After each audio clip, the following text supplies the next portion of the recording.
우리 말씀 같이 보겠습니다. 시편 120편 그리고 121편 우리 이어서 같이 살펴봅시다. 시편 120편, 121편. 다 찾으셨으면 시편 120편부터 같이 읽습니다. 시작. 내가 환난 중에 여호와께 부르짖었더니 내게 응답하셨도다. 여호와여, 거짓된 입술과 속이는 혀에서 내 생명을 건져 주소서. 너 속이는 혀여, 무엇을 내게 주며 무엇을 내게 더할꼬. 장사의 날카로운 화살과 로뎀나무 숯불이로 메세기에 더물며 계달의 장막 중에 머무는 것이 내게 화로다. 내가 화평을 미워하는 자들과 함께 오래 거주하였도다. 나는 화평을 원할지라도 내가 말할 때에 그들은 싸우려 하는도다. 121편 이어서 같이 봅니다. 시작. 내가 산을 향하여 눈을 들리라. 나의 도움이 어디서 올까? 나의 도움은 천지를 지으신 여호와에게로소다. 여호와께서 너를 실족하지 아니하게 하시며 너를 지키시는 이가 졸지 아니하시리로다. 이스라엘을 지키시는 이는 졸지도 아니하시고 주무시지도 아니하시리로다. 여호와는 너를 지키시는 이시라. 여호와께서 내 오른쪽에서 내 그늘이 되시나니 낮의 해가 너를 상하게 하지 아니하며 밤의 달도 너를 해치지 아니하리로다. 여호와께서 너를 지켜 모든 환난을 면하게 하시며 또 내 영혼을 지키시리로다. 여호와께서 너의 출입을 지금부터 영원까지 지키시리로다. 아멘. 이 말씀대로 응하게 되기를 주의 이름으로 축복합니다. 2022년은 저희가 기쁨이 역사하는 한 해가 되기를 위해서 기도하고 있습니다.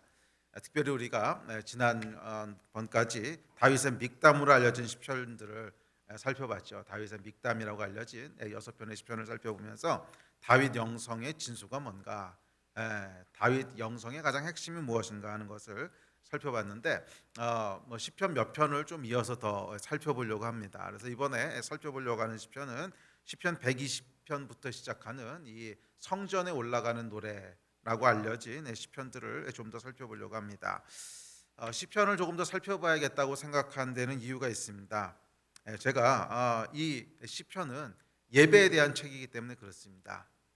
제가 이 기쁨에 대한 것을 묵상하면서 결국 깨닫게 되는 어떤 결론이 있는데, 그 결론은 뭐냐면 기쁨의 비결은 결국 예배라는 것입니다. 결국 예배에서부터 우리 마음에 기쁨이 올라오게 됩니다. 왜냐하면 기쁨이라고 하는 것은 하나님 앞에 나아가서 그분을 대면할 때 주어지는 특권이기 때문에 그렇습니다. 그러니까 기쁨은 우리가 뭐 아무것도 안 하는데 기쁨이 누려지진 않지요. 뭔가 하고 약간 그 리액션이 있을 때, 뭔가 하고 이런 접촉이 있을 때 기쁨이라고 하는 것이 느껴지는 거죠. 뭐 예를 들면 세상에서 기쁨이라고 하는 것도 뭐 내가 좋아하는 선물을 받았다거나 또는 뭐 좋아하는 사람과 만나서 뭐 시간을 보냈다거나 하여간 뭔가 나 외부에 있는 것을 대면하게 될 때 기쁨이라고 하는 것이 만들어지듯이 이 아주 근본적이고 영적인 기쁨도 동일합니다. 하나님을 대면했을 때 주어지는 것이 기쁨입니다. 하나님을 대면할 때 주어지는 감정이 기쁨입니다. 그래서 이 근본적인 영적인 기쁨은 예배 이외에는 주어질 수가 없습니다. 예배 이외에는 주어질 수 없습니다. 그것이 뭐 공적인 예배든 개인적인 예배든 하여간 예배를 통해서 우리가 하나님 앞에 나아갈 때, 성전에 올라갈 때 그때 주어지는 것이 기쁨입니다. 성경은 이 기쁨에 대해서 이렇게 얘기합니다. 시편 몇 구절 같이 읽어봅시다. 자, 시작. 주께서 내 마음에 두신 기쁨은 그들의 곡식과 새 포도주가 풍성할 때보다 더하니이다. 자, 이거 뭐라 그러냐면 주께서 내 마음에 두신 기쁨이래요. 그러니까 이 기쁨은 누가 내 마음에 두신 거예요? 하나님께서 내 마음 가운데 두시는 감정이라는 거예요. 그러니까 뭐 사람이나 환경에 의해서 느껴지는 것이 아니라 하나님께서 내 마음에 두시는 감정이 기쁨입니다. 하나님께서 내 마음에 두시는 감정이 기쁨인데, 이 기쁨은 곡식과 새 포도주. 자, 이 곡식과 새 포도주가 상징하는 것은 세상이 주는 즐거움에 대한 상징이죠. 뭐 세상이 주는 즐거움보다 훨씬 더하다는 거예요. 훨씬 더 큰 기쁨을 하나님께서 내 마음에 두십니다. 내 마음에 하나님께서 두세요. 자, 다음 구절 시작. 주께서 생명의 길을 내게 보이시리니 주의 앞에는 충만한 기쁨이 있고 주의 오른쪽에는 영원한 즐거움이 있나이다. 자, 여기 보면 기쁨이 어디 있대요? 하나님 앞에 있다는 거예요. 또 기쁨이 어디 있대요? 즐거움이 주의 오른편에 영원한 즐거움이 있대요. 자, 이 말은 뭐냐면 기쁨이라고 하는 것이 어디 속해 있나는 것을 보여줍니다. 하나님 앞에 기쁨과 즐거움이 있다는 거예요. 그래서 우리가 기쁨과 즐거움 가운데로 들어가기 위해서는 어디로 나가야 되는 거예요? 하나님 앞으로 나가야 되는 거예요. 그것이 예배입니다. 하나님 앞으로 나아가야 우리가 그분 앞에 있는 기쁨을 누릴 수 있고, 하나님께 나아가야 우리가 그분 오른편에 있는 즐거움을 누릴 수 있게 된다는 거예요. 그래서 이 기쁨을 누리는 길은 예배, 즉 하나님 앞에 나아가는 길 외에는 없습니다. 다음 구절 시작. 주께서 나의 슬픔이 변하여 내게 춤이 되게 하시며 나의 베옷을 벗기고 기쁨으로 띠띠우셨나이다. 이 하나님 앞에 있는 기쁨의 능력이 어떠냐면, 내 안에 있는 슬픔과 내 안에 있는 근심까지도 변하여 춤추게 하고 변하여 기쁨이 되게 하신다. 이것이 하나님의 능력이고 예배의 능력입니다. 우리가 예배의 자리에 나아갈 때 하나님께서 우리 안에 있는 슬픔과 우리 안에 있는 근심까지도 바꿔서 기쁨으로, 그렇게 역사하신다는 것입니다. 비록 우리가 이 세상에 있을 때는 슬픔이 있고 고통이 있고 근심이 있을지라도, 우리가 여호와 하나님 앞에 나아가서 하나님을 배울 때 이 하나님께서 그런 우리 안에 있는 부정적이고 어두운 감정마저도 바꾸셔서 오히려 기쁨이 되게 하신다고 하는, 그 이야기를 하고 있습니다. 그러니까 이것이 예배의 능력이고 기쁨의 능력입니다. 자, 다음 구절 시작. 그런즉 내가 하나님의 제단에 나아가 나의 큰 기쁨의 하나님께 이르리이다. 하나님이여 나의 하나님이여 내가 수금으로 주를 찬양하리이다. 자, 그래서 어떻게 한다? 그런즉 내가 하나님 앞에 이 하나님의 제단에 나아가고 큰 기쁨의 하나님께 이르리이다. 성전에 올라간다는 것입니다.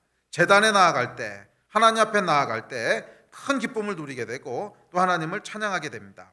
그래요, 여러분, 기쁨이라고 하는 것은 우리가 하나님 앞에, 하나님 제단 앞에 나아갈 때 부어집니다. 이것이 예배지요. 그래서 기쁨의 핵심은 결국은 예배입니다. 하여간 예배하면 우리가 하나님을 대면하게 되고요, 하여간 예배하면 기쁨으로 들어가게 됩니다. 만약 그렇지 않고 밤낮 기쁨에 대해서 연구하고 밤낮 기쁨에 대해서 근심하고, 또 우리 사회가 이렇게 바뀌어야 되고 새로운 정권은 이렇게 나가야 되고 이런 거 가지고 아무리 우리가 기대하고 소망을 걸어도 거기서 기쁨이 나오는 게 아니라는 거예요. 거기서 기쁨이 나오는 것이 아니라 정말 기쁨은 뭐예요? 하나님 앞에 있는 것입니다.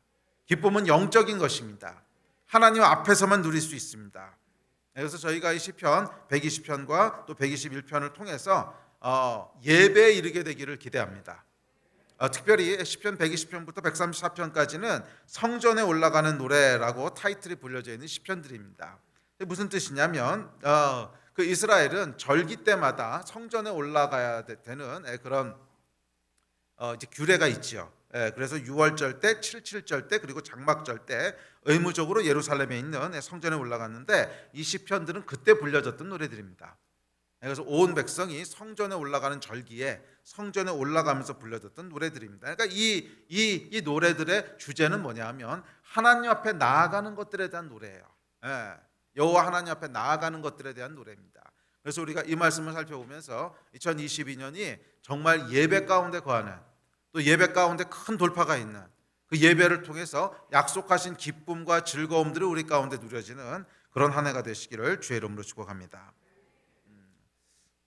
혹시 이거 조금만 키워줄 수 있어요?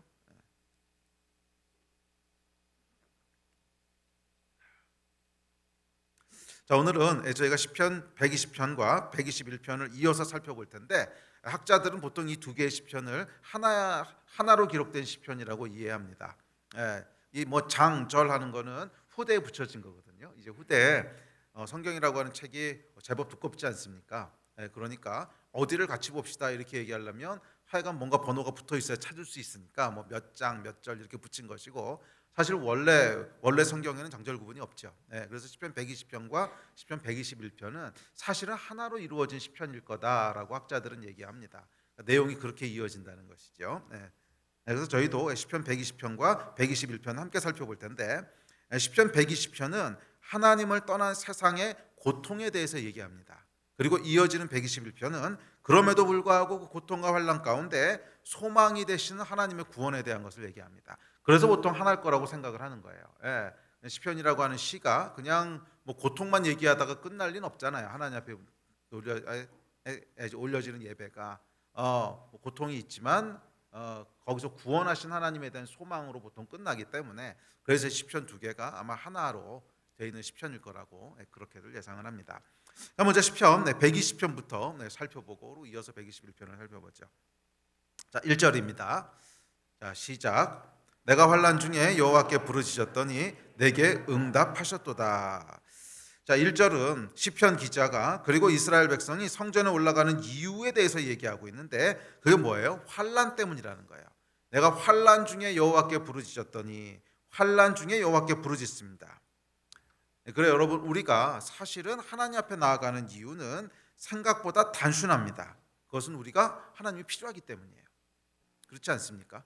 뭐 다른 여러 가지 이유들을 얘기하지만 물론 우리가 나중에는 신앙이 점점 성숙해 가면서 이 우리의 어떤 필요나 환난 때문이 아니라 하나님 그분 존재에 대한 어떤 예배와 친밀함에 이르게 되지만 그것은 이제 나중 얘기고, 처음에 하나님 앞에 나아가는 이유는 뭐예요? 처음에 하나님 앞에 나가는 이유는 하나님이 필요하기 때문에 그런 거죠. 우리 삶 가운데 고통이 있고 환난이 있기 때문에 그래서 하나님 앞에 나아가게 되지, 아무런 어려움이 없고 아무런 환난이 없는데 주 앞에 나아가게 되지는 않는다는 거죠. 조금 더 일반적으로 얘기하면 하나님을 떠난 세상이 타락이 주는 고통 가운데 있기 때문에 하나님을 찾게 되는 것이지, 만약에 여러분 우리가 사는 세상이 파라다이스예요. 뭐 아무런 고통도 없고 아무런 어둠도 없고 아무런 눈물도 없어요. 그러면 구원이라고 하는 것이 필요할까요? 이미 그게 구원받은 상태잖아요. 우리가 타락했다고 하는 것, 하나님을 떠났다고 하는 것은 그렇지 못하다는 거예요. 이 세상에 고통이 있고 불의가 있고 억울함이 있고 환난이 있고 그것이 타락한 세상이고 그래서 구원이 필요한 거죠. 우리는 유토피아에 살고 있는 게 아니라는 거예요. 타락한 세상 가운데 살고 있고 그렇기 때문에 구원이 필요한 존재들이에요. 그 얘기를 다시 얘기하면 하나님이 필요한 존재라는 거예요. 우리는 환난 가운데 있고 그 환난으로 인하여 하나님이 필요한 존재입니다. 그것이 예배의 이유입니다. 예배의 이유라고 하는 건 좀 뭐한데, 그러니까 예배가 시작되는 시작점입니다. 그렇죠. 우리 그 삶에는, 우리 인생에는 우리 힘으로 해결할 수 없고 감당할 수 없는 일들이 존재합니다. 인간은 유한한 존재고 우리는 타락한 가운데 있어요. 그래서 해결할 수도 없고 감당할 수도 없는 일들이 존재하고, 그런데 이것이 우리가 하나님 앞에 나아가는 예배의 시작점이 됩니다. 타락한 세상 가운데 살아가고 있다는 거예요. 하나님이 필요한 이유는 우리가 하나님을 떠나 타락한 세상 속에 살고 있기 때문입니다. 세상만 타락한 것이 아니라 나도 타락했죠. 세상만 나를 고통스럽게 하는 것이 아니라 내 마음 하나도 내 마음대로 주체가 안 됩니다. 그렇지 않습니까? 내 마음조차도 내 마음대로 주체가 안 돼요. 그래서 누가 필요합니까? 하나님이 필요한 거죠. 세상이 주는 고통, 나도 내 마음대로 되지 않는 이 타락한 세상, 이 세상 가운데 우리가 하나님을 찾게 됩니다. 부르게 됩니다. 부르짖는다는. 그래서 내가 환난 중에 여호와께 부르짖었더니 이렇게 시편이 시작됩니다. 그래 여러분, 우리 인생은요 부르짖어야 됩니다. 부르짖어야만 살 수 있습니다. 살려주십시오 하나님, 살려주십시오 하나님, 나는 하나님이 필요합니다. 절실히 필요합니다. 그래서 여러분, 사실은 우리가 기도할 때 이 간절함으로 기도가 시작돼야 돼요. 그렇지 않고 좀 이렇게 있는 척 기도하는 거 있잖아요. 있는 척 기도하는 거. 사실 전 그거 불편해요. 있는 척 기도하는 거 좀 불편해요. 인간이 그렇게 기도할 수 있는 존재가 아니에요. 그러니까 인간이요 그렇게 고상한 존재도 아니고요. 그리고 인간이 그렇게 깊이 있는 존재도 아니에요. 물론 정말 성령의 임재 가운데로 들어가면 그렇게 기도하게 돼요. 그런데 그것은 내가 기도한다기보다는 내 안에 있는 성령께서 기도하게 하시는 거거든요. 그래서 기도가 깊게 들어가면 정말 깊이 있는 기도들이 나와요. 그건 사실이에요. 그렇지만 그렇게 시작할 수 있는 존재는 아니더라고요. 우리가 그렇게 기도를 시작할 수 있는 존재가 아니에요. 우리의 기도는 항상 어떻게 시작되냐면 살려주십시오 하나님 이렇게 시작하는 것이 정직한 기도 아닐까요? 그것 때문에 하나님을 찾는 거 아닙니까? 아무런 필요도 없고 아무런 구원의 필요도 없는데 나는 하나님이 너무 좋아서 나왔다, 이런 고상한 인간은 없어요. 다 우리는 타락한 존재고 다 우리는 부족하고 유한한 존재이기 때문에 우리 안에 있는 성령께서 역사하실 때 우리가 다른 존재가 되기는 합니다. 그것은 우리 안에 성령께서 역사하셔서 다른 것을 기도하게 하시고 우리 안에 성령께서 정말 우리로 존귀한 존재가 되게 하시는 그건 분명히 존재하지만 우리가 기도로 들어갈 때는 그렇게 들어갈 수 있는 게 아니더라고요. 예. 그래서 우리의 모든 기도는 뭘로부터 시작되냐면 살려주십시오 하나님 하는 걸로 시작돼야 됩니다. 주여 내 인생을 구원하여 주십시오. 주여 나는 하나님이 필요합니다. 나는 연약한 존재입니다. 나는 내 마음 하나도 어찌할 수 없는 존재고 나는 내 인생 하나도 내 마음대로 살 수 없는 존재고 주여 연약하고 타락하고 부족한 존재입니다. 하나님 살려주십시오. 하나님 살려주십시오. 이것이 여러분 하나님 앞에 나아가는 시작점인 줄 믿습니다. 여기서부터 시작해야 돼요. 여기서부터 시작하여서 우리 안에 성령께서 역사하시면서 더 깊고 높은 기도로 들어가게 하시는 거예요. 아멘. 그러면 여러분 좀 잘난 체 하지 마십시다. 저도 그렇고 여러분도 그렇고 너무 고상하게 기도하려고 그러지 말고요. 예, 그냥 이렇게 적나라하게 기도합시다. 주여 살려주십시오. 내가 환난 중에 부르짖었더니 내게 응답하셨도다. 할렐루야. 이게 여러분 기도의 시작이고 사실은 기도의 야성이에요. 이걸 잃어버리고 나니까 우리의 기도가 힘을 잃어버리더라고요. 예, 우리의 기도가 힘을 잃어버려요. 진짜 기도의 능력은 어디서부터 나오냐면 이 적나라한 기도로부터 나와요. 주여 살려주십시오. 내가 환난 중에 여호와께 부르짖었더니 내게 응답하셨도다. 이 기도, 이것이 예배로 들어가게 하는 시작점이 됩니다. 우리 인생에는 하나님이 필요하다는 거예요. 나에게는 하나님이 절대적으로 필요하다는 거예요. 이것이 성전에 올라가는 이유고 이것이 우리가 기도하는 이유고 이것이 우리가 예배하는 이유입니다. 나는 하나님이 필요합니다. 나는 하나님의 도움이 절실히 필요합니다. 꺼져가는 촛불도 끄지 않으시고 상한 갈 때도 꺾지 않으시는 하나님의 은혜와 긍휼이 무엇보다도 필요합니다. 여러분 성전에 올라가는 자의 마음이고 기도하는 예배의 마음인 줄 믿습니다. 내가 환난 중에 부르짖음에 주께서 내게 응답하시니라. 제가 작년에도 여러 번 얘기했지만 배부른 사람은요 인생에 별로 필요가 없는 사람은 굳이 하나님의 성전에 올라가지 않아요. 굳이 하나님을 찾지 않습니다. 그래서 예수께서 말씀하셨죠. 심령이 가난한 자가 복이 있다고. 성경 구절 몇 구절 같이 볼까요? 시작. 심령이 가난한 자는 복이 있나니 천국이 그들의 것이며 애통하는 자는 복이 있나니 그들이 위로를 받을 것이며 의에 줄이고 목마른 자는 복이 있나니 그들이 배부를 것이며. 결국 여러분 연약한 자만이 하나님을 찾아요. 내 삶의 한계를 인식한 사람. 나는 하나님이 없으면 안 되는구나. 나는 그렇게 고상한 존재도 아니고 나는 그렇게 능력 있는 존재도 아니고 나는 그냥 하나님이 없으면 안 되는 존재구나. 내 인생에는 다른 건 다 필요 없고 하나님이 있어야 되는구나. 내 인생은 하나님이 없으면 그냥 쓰레기구나. 내 인생은 하나님이 없으면 그냥 아무것도 아닌 고깃덩어리구나. 내 인생은 하나님이 있어야 되는구나. 딴 거 다 모르겠고 나에겐 하나님이 있어야 됩니다. 나는 하나님이 있어야 됩니다. 나는 하나님이 필요합니다. 이 연약한 마음, 이 연약한 영이 있을 때 우리가 성전에 올라가게 됩니다. 하나님을 찾아 올라가게 됩니다. 이것이 여러분 예배의 마음입니다. 예배의 마음입니다. 정말 하나님 아니면 소망이 없습니다. 나는 하나님 아니면 안 됩니다 하는 이 절박함, 이것이 예배로 들어가는 마음이에요. 이 심령이 가난한 복이 저와 여러분 가운데 충만하기를 주의 이름으로 축복합니다. 이어지는 2절부터 마지막 7절까지는 우리가 성전에 올라갈 수밖에 없는 이 타락한 세상의 환경에 대한 것들을 이야기하는데 크게 두 가지를 호소합니다. 크게 두 가지를 호소하는데 첫 번째 호소는 2절에 보면 이렇게 나옵니다. 시작. 여호와여 거짓된 입술과 속이는 혀에서 내 생명을 건져주소서. 시편 기자가 호소하는 이 하나님을 떠난 타락한 세상의 특징은요 거짓된 입술과 속이는 혀라는 거예요. 하나님을 떠난 세상은 거짓으로 가득합니다. 진실이 거짓이 되고 거짓이 진실이 됩니다. 저는 현대사회가 가지고 있는 가장 큰 위기 중에 하나가 진실이 사라진 것이라고 생각해요. 진실이 사라진 것. 과거에는 여러분 그래도 진실이 무엇이고 거짓이 무엇인지가 지금보다는 훨씬 명확했습니다. 사람들이 다 같이 동의하는 거짓이 있고 또 다 같이 동의하는 진실이 있고 그 기준이 있었어요. 또 선과학도 마찬가지고요. 진실과 거짓, 선과학. 그래도 그나마 명확한 기준이 있었습니다. 그런데 이 포스트 모더니즘 시대를 지나면서 이런 기준들이 다 사라져 버렸어요.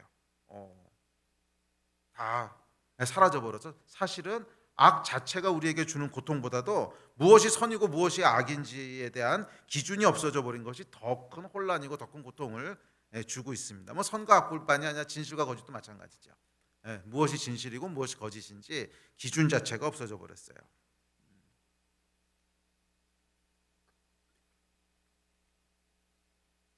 과거에는 여러분 그래도 무엇이 진실이고 무엇이 거짓인지를 결정하는 기준이 있었습니다. 예를 들어서 뭐 구약 시대에는 제사장들이 그 역할을 했죠. 그래서 뭐 가늠한 여인이 있다든지 뭐 그러면은 어떻게 했어요? 결국 무엇이 진실인지 모르면 제사장 앞에 데리고 가서 그 앞에서 제사장이 선포하도록 했죠. 제사장의 선포면 그게 진짜라고 믿었어요. 예. 또뭐 현대 사회로 넘어오면서는 언론이 뭐 그런 역할을 하기도 했죠. 언론을 통해서 그래도 검증되고 공인된 그런 언론들을 통해서 뭐 신문에서 이렇대. 뭐 그럼 우리가 어느 정도 믿었잖아요, 옛날에는. 또 뭐 사법부도 있었죠. 뭐 재판을 걸어가지고 결국 무엇이 진짜인지 모르겠을 땐 재판을 걸어서 사법부에서 판단을 해주면 결국 진실은 이거래. 뭐 이런 식으로 믿는 뭐 그런 게 있었어요. 예. 그래서 무엇이 진실이고 무엇이 거짓인지를 분별하는 것이 뭐 이전에는 뭐 어느 정도 가능했습니다. 그런데 이 현대 사회 문제는 뭐냐면 이런 게 없어졌다는 거예요. 뭐 예를 들어서 언론만 하더라도 뭐 공증된 언론이라는 개념이 이제 거의 무너지고 있죠. 뭐 유튜브라든지 아니면 SNS 같은 것을 통해서 모든 사람이 언론사가 돼버려요. 1인 언론사가 돼버리면서 무엇이 진짜고 무엇이 거짓인지를 구분하는 것이 거의 불가능해져 버려요. 그래서 어떤 게 진짜 뉴스고 어떤 게 가짜 뉴스인지를 거의 이제 분별할 수 없는. 또 뭐 옛날에는 공증된 언론사라고 했지만 거기서 나오는 얘기도 요즘 진짜인지 거짓말인지가 진짜 믿을 수 없는. 이게 진짜야? 한 번씩 이렇게 물어보게 되는 이런 거죠. 자, 여러분 이 핵심이 뭔지 아십니까? 결국엔 권위가 사라졌다는 거예요. 권위가. 이게 진짜야 하고 최종 판결해 줄 수 있는 권위가 있어야 되는데 그 권위가 다 무너져 버린 것입니다. 진실과 거짓, 선과약도 마찬가지인데 결국 무엇이 있어야 분별이 되냐면 권위가 있어야지 분별이 되는 거예요. 이게 진짜야라고 얘기하면 많은 사람들 또는 모든 사람들이 그게 진짜 맞네요. 당신이 그렇게 얘기하니까 진짜입니다. 이 권위가 있어야 진실과 거짓이 분별이 돼요. 그러니까 과거에 이제 구약 시대 때 제사장이라고 하는 게 그런 이제 권위의 상징이었고 또 공증된 언론이라고 하는 것도 언론의 권위를 사람들이 인정한 거죠. 그래도 여기서 거짓말을 할 리는 없어. 그 권위를 인정한 것이고 또 뭐 사법부의 권위를 인정하는 것도 결국 재판에서는 올바른 얘기를 해줄 거야라고 하는 권위를 인정한 거죠. 권위를 인정했기 때문에 진실과 거짓이라고 하는 것이 구분이 가능했는데 지금 현 사회의 문제는 뭐냐면 이 권위들이 다 무너져 버린 거예요. 그게 사실은 하나님이라고 하는 절대 권위를 떠나버린 결과입니다. 하나님이라고 하는 절대 권위를 떠나버리면서 결국 진실과 거짓이 무엇인지에 대한 그것을 분별할 수 있는 권위를 다 잃어버리게 돼요. 그래서 인간들이 결국 합의에 의해서 그래도 이건 권위 있는 거야라고 세워놨던 그런 많은 것들, 뭐 예를 들면 아까 얘기했던 구약의 제사장이라든지 언론이라든지 사법부라든지 되게 인간이 만든 거기 때문에 결국 시간이 지나면서 그럼 그건 어떻게 믿을 수 있는데? 라는 질문이 나오는 거죠. 그래서 현대 사회가 되면서 이런 권위들이 다 무너지게 되고 결국 어떤 게 나오는 거예요? 뭐가 진짜인지 뭐가 거짓인지를 알 수 없게 돼버린. 자, 그렇게 되니까 어떻게 됩니까? 결국 나에게 유리한 게 진실이 돼버린 거예요. 결국 나에게 유리한 것이 진실이 되어버렸습니다. 우리가 뭐 최근에 이 대선이라고 하는 큰 어떤 그런 일들을 지나면서 뭐 너무 많이 봐왔지 않습니까? 뭐 양쪽 진영에서 얘기하는 것들이 어떨 때 보면 정말 정반대 얘기를 하면서 자기가 진실이라고 얘기하잖아요. 그러니까 분명히 둘 중 하나는 거짓말인데 구분할 수 있는 방법이 없어요. 어디가 거짓말이고 어디가 진짜인지. 과거에는 뭐 이런 얘기들이 나오면 그래도 뭐 언론이라든지 어디서 이건 거짓말이야 뭐 이런 게 나왔는데 지금은 뭐 그런 것도 없어요. 그것도 믿을 수 없는 게 되고 언론도 이건 이 얘기하고 저건 저 얘기하고 도대체 어디를 믿어야 될지를 모르는 그거죠. 그리고 사실은 이게 저한테는 굉장히 어렵고 고통스러운 일입니다. 뭐 여러분 아시겠지만 제가 수학을 전공했잖아요. 그래서 저는 팩트가 되게 중요한 사람이거든요. 팩트가 굉장히 중요한 사람인데 지금은 팩트가 뭔지를 확인하는 게 너무 어려워요. 도대체 뭐가 팩트고 뭐가 진짜였는지를 모르겠어요. 예. 그러니까 예를 들어서 요즘도 뭐 한창 이제 뭐 부정선거 얘기하시는 분들은 부정선거다. 뭐 지난번 총선도 부정선거였고 이번 대선도 부정선거고 그래요. 그럼 다른 한쪽에서 뭐라 그러냐면 그거 가짜 뉴스야 또 이러고 얘기합니다. 그러면 또 다른 한편에서 뭐라 그러냐면 이 가짜 뉴스라고 몰아가는 게 프레임이야. 뭐 이렇게 이게 도대체 어디가 진실이고 어디가 거짓인지를 확인할 수가 없는 서로 상대방이 얘기하는 것이 가짜 뉴스라는 거예요. 네. 뭐 심지어 뭐 법원에서 판결하는 것도 믿기 어려워졌고 통계나 숫자도 신뢰할 수 없어졌습니다. 사실 통계나 숫자라고 하는 것도 저는 이제 수학을 그래도 10년 넘게 그걸로 밥 먹고 살았던 사람이잖아요. 그래서 숫자에 대한 감각이 있습니다. 이건 아마 수학 전공하지 않은 사람들하고는 조금 다른 감각이 있어요. 뭐 그렇지 않다면 전공을 왜 했겠어요. 그런데 이 통계들 나오는 거 보면 굉장히 불편한 통계들이 계속 나와요. 굉장히 불편한. 이거는 도저히 수학을 전공한 사람으로서는 이런 숫자들이 나올 수 없는데 하는 숫자들이 계속 나오거든요. 그러니까 이거는 뭔가가 지금 잘못된 게 저지러지는데 확인할 방법이 없어요. 이거는 통계적으로 수학적으로 불가능한 숫자인데 저런 숫자는 나올 수가 없는데 그런 숫자들이 막 나오는데도 그게 그냥 사실이라고 다 사람들이 믿고 또 우기고 뭐 그런 거죠. 그러면서 저는 우리 사회가 가지고 있는 정말 심각한 문제는 이 기준이 다 무너져 버리는 것이 아닌가. 무엇도 믿을 수 없는.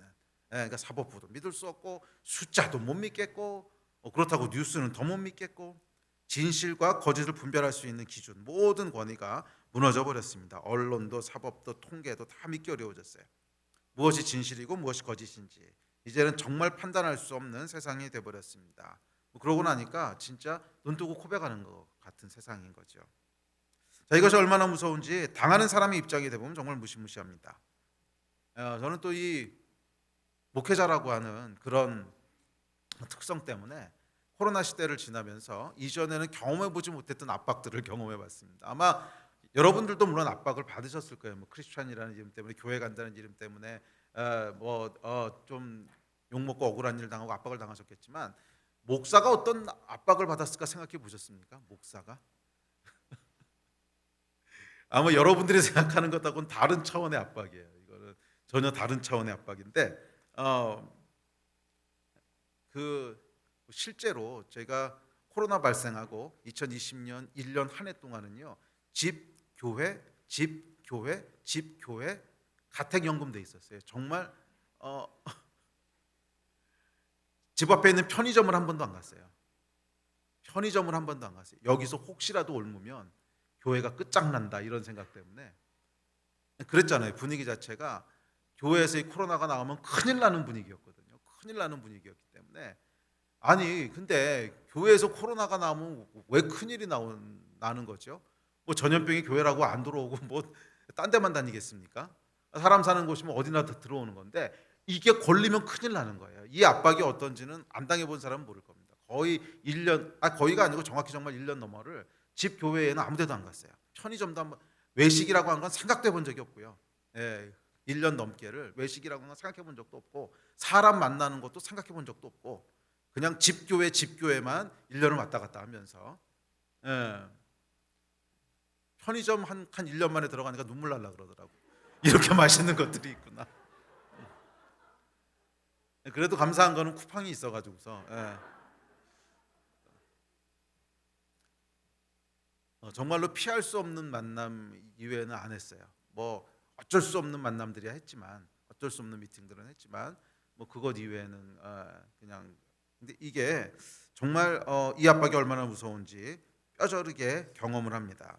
언론을 통해 프레임이 씌워지고 사회적 압박과 더불어 공권력의 압박이 들어오면 이거 생각보다 굉장히 무시무시합니다. 그러니까 개인이 감당하기에는 굉장히 크고 고통스러운 일입니다. 그리고 일단 어떤 프레임이 씌워지고 나면요 아무리 아니라고 외쳐도 들어주는 사람이 없어요. 오히려 이상한 사람 취급하고 또라이 취급을 합니다. 진실이 거짓이 되고 거짓이 진실이 됩니다. 호소할 것이 없습니다. 왜? 호소할 수 있는 권위가 무너져서 사라졌으니까. 어디 권위가 있어야 호소할 거 아니에요. 언론에 호소를 하던 법에 호소를 하던 하여간 뭔가 억울하고 이게 사실이 아니면 호소하면 그 권위가 팩트를 체크하고 아니네 이렇게 얘기해 줄 수 있는 권위가 있어야 되는데 이 권위가 다 무너져서 어디 호소할 데가 없어요. 여기다 호소해도 안 돼. 저기다 호소해도 안 돼. 아무 데도 호소할 것이 없어요. 예, 그것을 시편 120편 2편이 이렇게 얘기하는 거예요. 2절이. 자, 시작.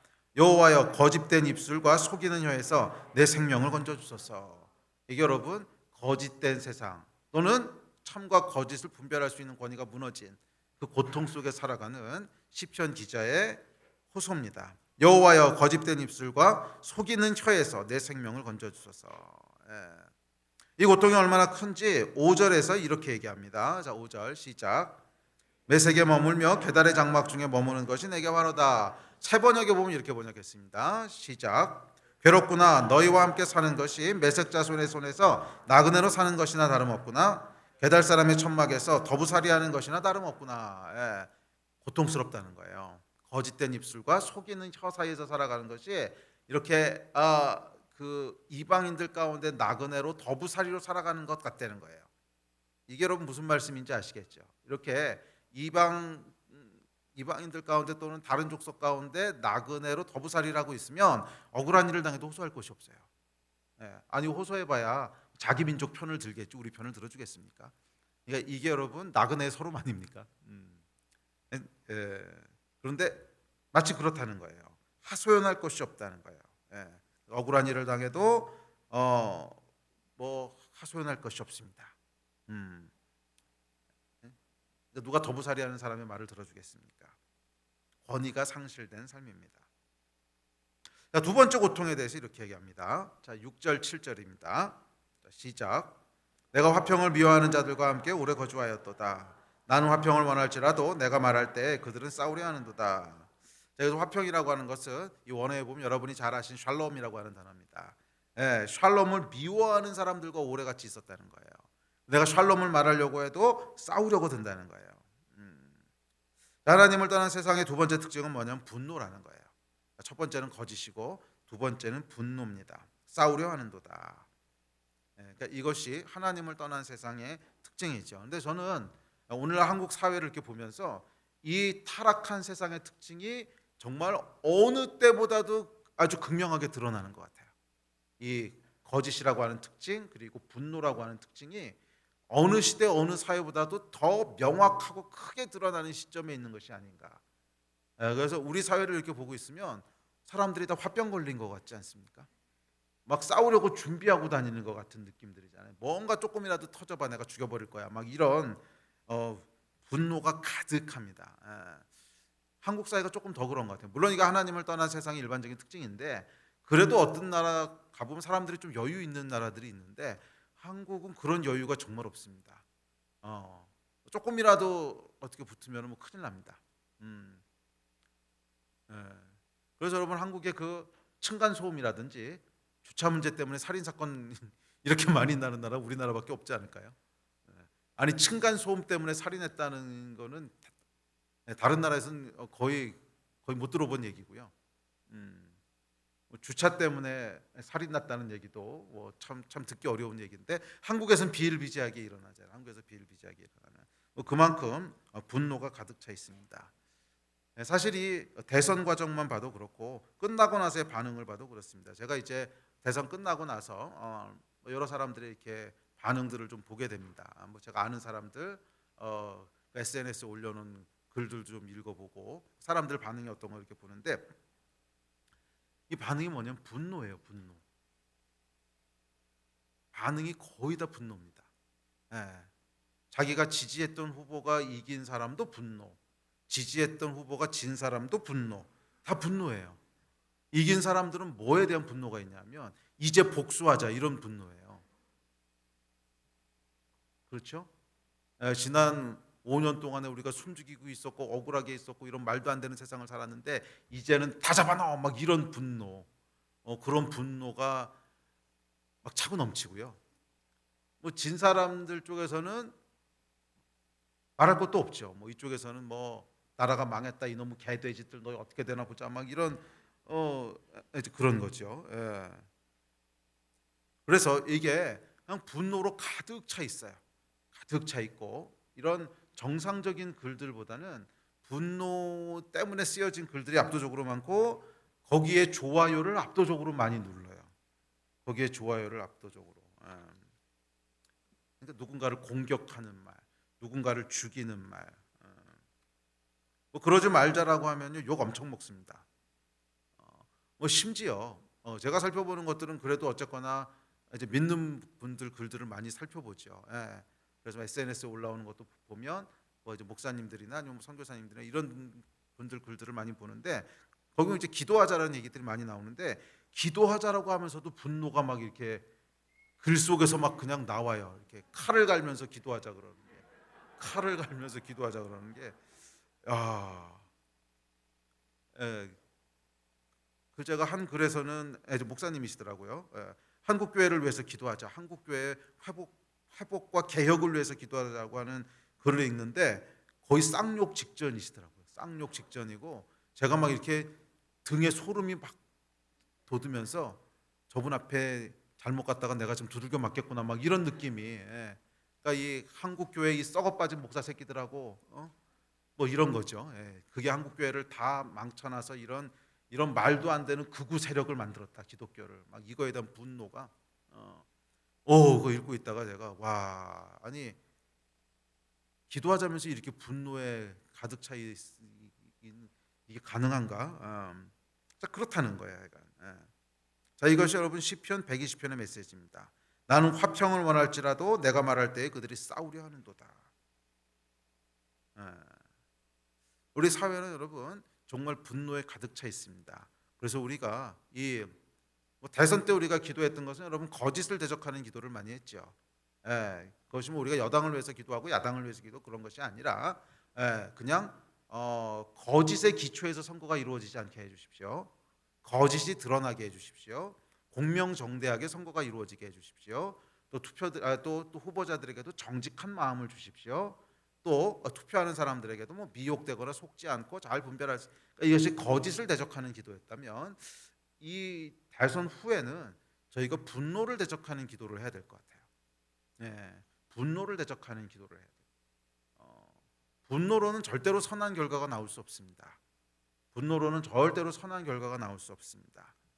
시편 120편이 정확하게 이 두 가지를 얘기합니다.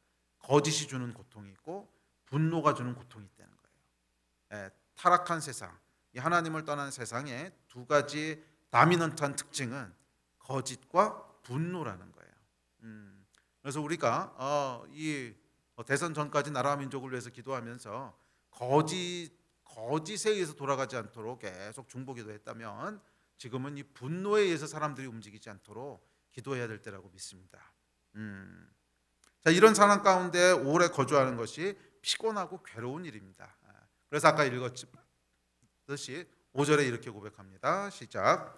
괴롭구나. 너희와 함께 사는 것이 매색 자손의 손에서 나그네로 사는 것이나 다름없구나. 배달 사람의 천막에서 더부살이하는 것이나 다름없구나. 괴롭다는 거예요. 자, 그런데 감사한 건 뭐냐면 여기서 예배가 시작된다는 것입니다. 왜요? 세상에 호소할 것이 없으니까. 세상에 호소할 것이 없을 때 비로소 우리가 어디 호소하게 됩니까? 하나님께 호소하게 됩니다. 우리가 비로소 하나님을 의지하게 됩니다. 우리가 이 거짓과 분노 가운데 있는 세상에서 유일하게 의지할 수 있는 곳은 하나님밖에 없기 때문에 그래서 성전에 올라가게 되는 것입니다. 성전에 올라가는 것밖에는 소망이 없는 거예요. 이 땅에 역사하는 거짓을 어찌해야 됩니까? 내 안에 역사하는 거짓은 어떻게 해야 됩니까? 이 땅에 역사하는 분노는 어떻게 해야 됩니까? 내 안에 역사하는 분노는 어떻게 해야 됩니까? 성전에 올라가는 것밖에는 해답이 없어요. 성전에 올라가서 그분의 임재를 대하고 성전에 올라가서 거룩하신 하나님을 대면하고 성전에 올라가서 그 앞에 있는 기쁨과 즐거움을 대면할 때 그것 외에는 다른 해답이 없는 거예요. 내 안에 있는 분노, 이 땅에 있는 분노, 내 안에 있는 거짓, 이 땅에 있는 거짓에 대한 유일한 해답과 유일한 소망은 성전에 계신 하나님밖에 없습니다. 우리가 호소할 것은 성전에 계신 하나님밖에 없어요. 그래서 시편 120편 성전에 올라가는 노래의 첫 번째 시작은 이 환난 가운데 있는 상황을 묘사합니다. 이 거짓 가운데 있는 세상, 분노 가운데 있는 세상, 그래서 괴롭구나 탄식할 수밖에 없는 환난 중에 있는 나의 상황을 여호와 하나님께 호소하는 것으로 시작합니다. 이게 여러분 예배의 시작이고 이게 성전에 올라가는 자의 시작이라고 믿습니다. 여호와 하나님 밖에는, 성전 밖에는 호소할 곳이 없습니다. 성전 외에는 소망이 없습니다. 여호와 하나님이여 나를 구원하여 주십시오. 이것이 여러분 시편 120편의 고백인 줄 믿습니다. 그래서 어떻게 보면 이런 고통과 환난이라고 하는 것이 감사하기도 해요. 그러니까 우리가 여호와 하나님을 찾게 되는 거 아닙니까? 그러니까 우리가 하나님 앞에 기도하게 되고, 그러니까 우리가 성전을 찾게 되는 것입니다. 그래서 시편 기자는 오늘도 성전에 올라갑니다. 구원하심을 기대하며. 그래서 그것이 이어지는 121편입니다. 자, 121편 1, 2절 같이 볼까요? 시작. 내가 산을 향하여 눈을 들리라. 나의 도움이 어디서 올까? 나의 도움은 천지를 지으신 여호와에게로소다. 아멘. 이 시편 기자가 성전에 올라가서 산을 향하여 눈을 듭니다. 이 산이라고 하는 것은 여호와의 성전을 상징하는 말입니다. 이 성전이 시온산 위에 있었죠. 그 당시에는 높은 곳에다가 왕궁과 성전을 짓습니다. 왜냐하면 안전한 곳이기 때문에. 그래서 산을 향하여라고 하는 것은 성전을 향하여 이런 뜻입니다. 내가 여호와께서 계신 곳을 향하여 눈을 들리라 이런 말이에요. 내가 여호와께서 계신 곳을 바라여 눈을 듭니다. 여기서부터 이제 반전이 시작되는데, 그때 시편 기자의 눈에 뭐가 보이는 거예요? 나의 도움이 어디로부터 오는지가 보이기 시작하는 거예요. 아, 나의 도움이 여호와 하나님께로부터 오는구나. 나의 도움이 여호와 하나님께로부터 오는구나. 이것이 보이기 시작하는 줄 믿습니다. 우리는 그래서 여러분 성전에 올라가야 돼요. 우리는 예배의 자리로 나아가야 돼요. 그래서 그곳에서 나를 지키시고 나를 돌보시고 나를 나와 함께 계시는 이 하나님의 임재를 대면해야 돼요. 그럴 때 우리 안에 뭐가 일어나냐면 변화가 일어나는 거예요. 아, 소망이 있구나.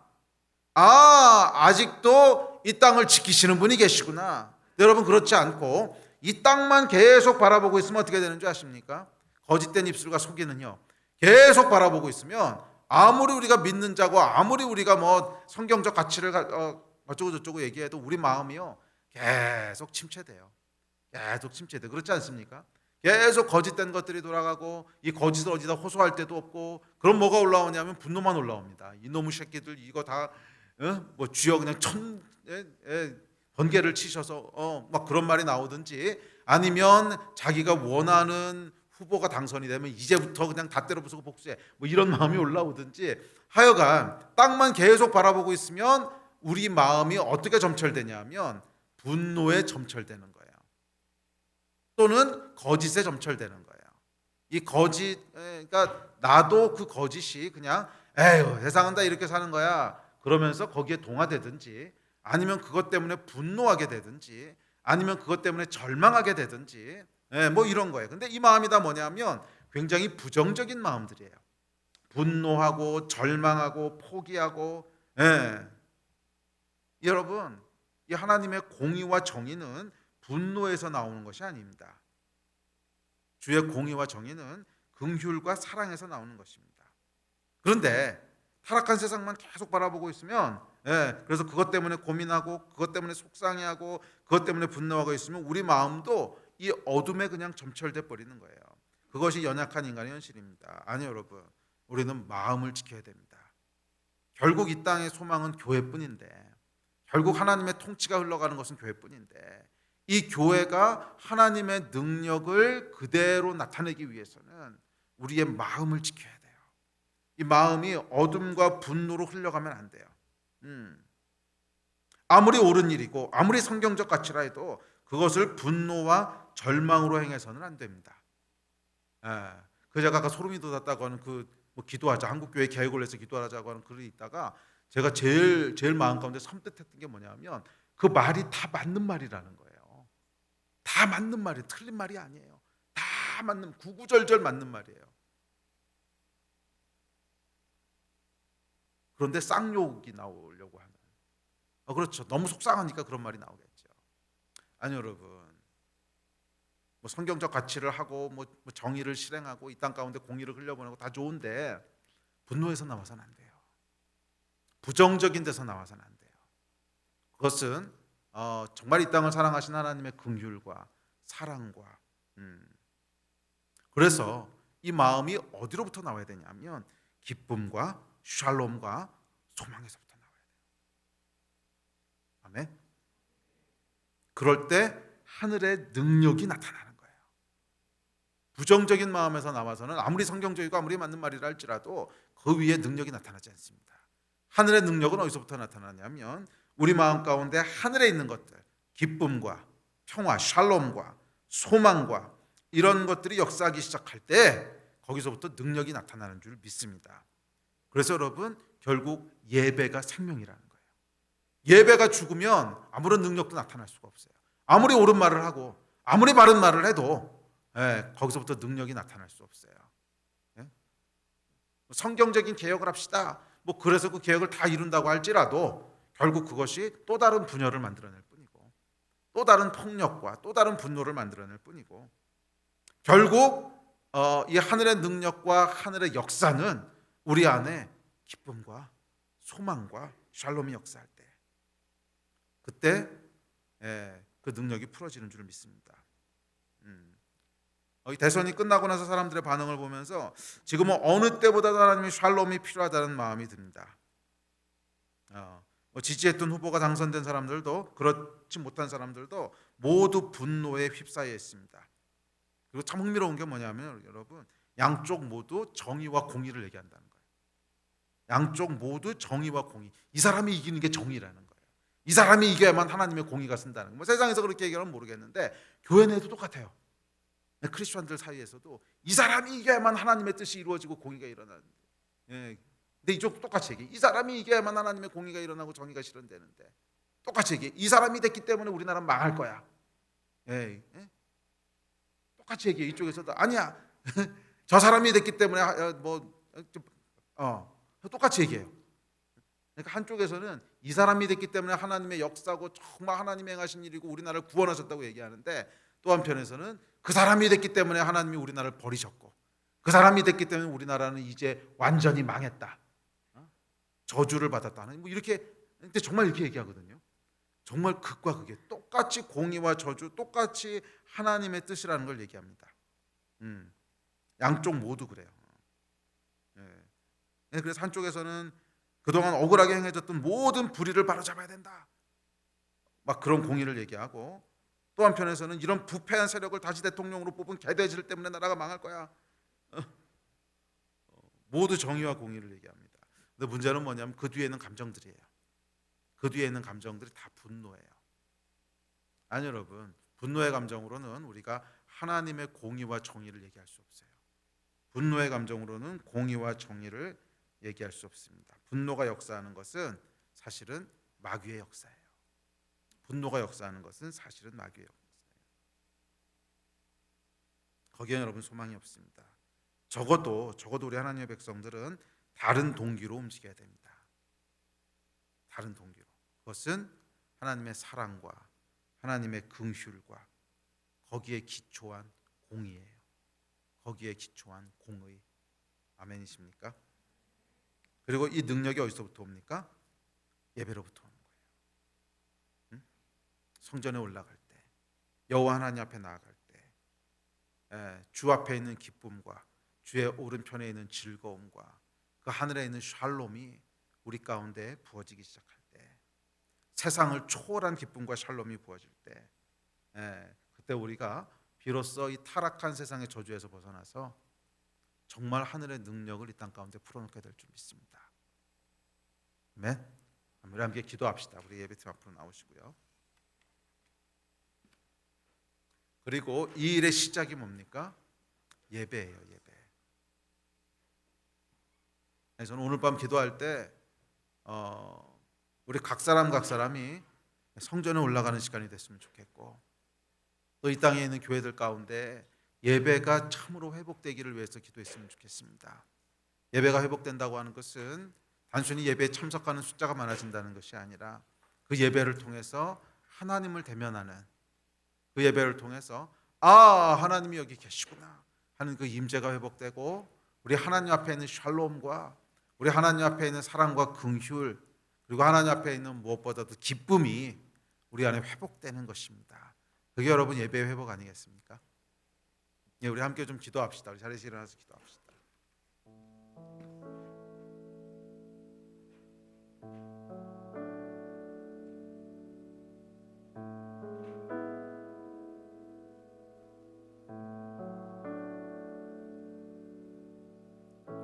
우리 아까도 잠깐 나눴지만 이 대선 전까지 우리가 나라와 민족을 위해서 참 열심히 기도했는데 끝나고 나서도 동일하게 우리 기도해야 된다는 마음을 주십니다. 그것은 이 땅이 분노로 인하여 분열되는 것이 아니라 정말 기쁨과 소망이 역사하는 나라가 되게 해주십시오. 분노의 영이 떠나게 해주십시오. 그러기 위해서는 뭐가 선행돼야 돼요? 교회 가운데 예배가 먼저 회복되게 해주십시오. 이 샬롬과 기쁨은 결국 하늘로부터 오는 것인데 세상은 잘 모르겠습니다. 그렇지만 하나님의 백성들 사이엔 이것이 먼저 회복돼야 되지 않을까요? 그리고 하나님의 백성들 가운데 이게 회복되지 않는데 세상에서 이 회복이 먼저 일어날 리는 없습니다. 우리 함께 기도합시다.